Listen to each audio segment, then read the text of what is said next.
Senator Asige.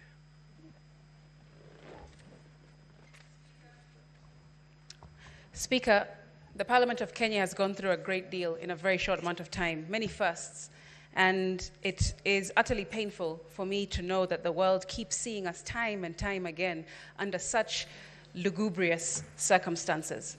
However, Speaker, it has taught me many, many lessons, and it's also reminded me of many that I've known for several years, one of which I was taught by Tony Evans, which is, if all you see is what you see, then you don't see all there is to be seen. Speaker, I have never met the Deputy President. In fact, in the last 2 days, the first time we've ever shared any space together. And to be honest, I don't think that we have much in common. I personally feel like there is a lot to be desired in his leadership style, for me personally. However, instead of going to the Bible, I want to go instead into my own experience and draw some parallels. Mr. Speaker, of course, people know that I have glaucoma, and I've been fighting and battling it for several years of my life.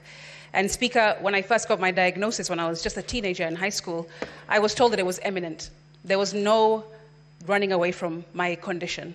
And I didn't know at the time that I had anything that was going on. I was just going about my life, but inside of me and around me, there was a condition that was building up and building up and building up, and I had no idea what was going to happen in the future. Mr. Speaker, now I've been left blind, and I cannot see in front of me even when I put my hand in front of my face. Mr. Speaker, the parallels I draw with my life and the current hearing that we are sitting in today is that the Deputy President did not foresee this happening to him either. Mr. Speaker, I have also drawn parallels of feeling out of control, which I assume that he feels. Being given a diagnosis that seems imminent, that he cannot stop.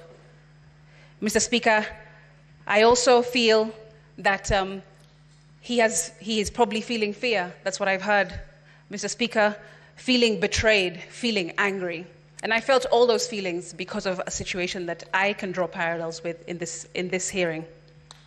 And Mr. Speaker, I have been fighting and fighting, pleading and praying, trying everything in my power to mitigate, to stop, just like he has been doing in the last several weeks that this has been going on, Speaker. And it's funny that it's Blindness Awareness Month this month in October, because there are many lessons, like I said, that I have learned, and I wish that the public will also take from this experience. Mr. Speaker, I hope that the public understands that when they have their back to the wall, when they've been in any kind of battle, even when they feel isolated, there is something called golfer's elbow, which I learned. Golfer's elbow is the idea that, or is a condition that golfers usually have when they hold on to the grip of their club too tight for a long period of time, and they end up injuring their wrist all the way up to their elbow because they're holding on too tight to an outcome, too tightly. And I've learned that sometimes you just have to let that go. And I hope that the public can take that away from this situation.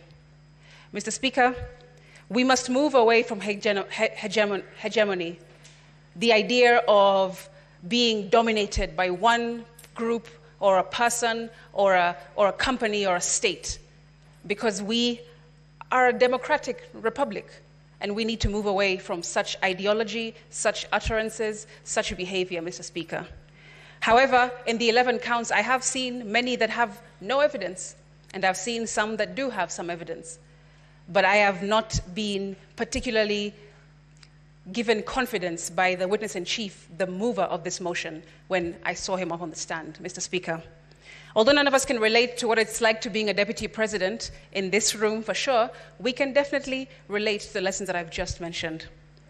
Mr. Speaker, make decisions today that will not betray you tomorrow. That's one. I also want to share that even though you're in a battle, whatever that might be, financial, personal, medical, whatever it is that you're going through at the moment, and you feel like your back is on the wall and everything, all the odds are against you, remember that it gets better. You do better. You will experience better, and we will become better, Mr. Speaker. I will finish And I hope that the senators will remember what I said to them yesterday from the Bible, Proverbs 17:15. Senator Newto.